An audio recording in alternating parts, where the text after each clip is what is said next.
Machiegni kendo nyakor mga jwang chenro enda many piny wadhi mbele gi weche manyien akora tere nyaka e kaunti ma Homabay.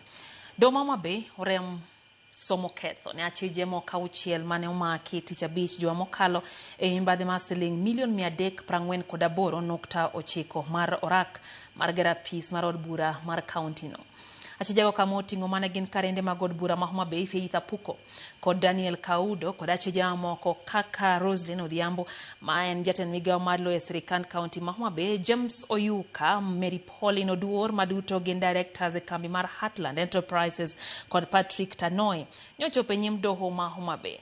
Jang'ad buche doho no ma Homabay Jacinta Orua ande ochwalo burano ne doho maduong' ma Homabay ka okoni ok onyal dhi nyime gi yalo burano nikech en kod tudruok machiegni gi ma okum achijego.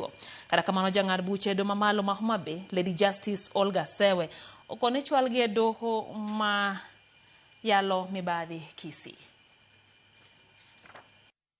That the Chief Magistrate has recused herself from handling it. We have no other anti-corruption magistrate available in Homabay, in the county. So I've given directions that the file be transferred to Kisii, Anti-Corruption Court at Kisii. That's the nearest available for hearing and determination.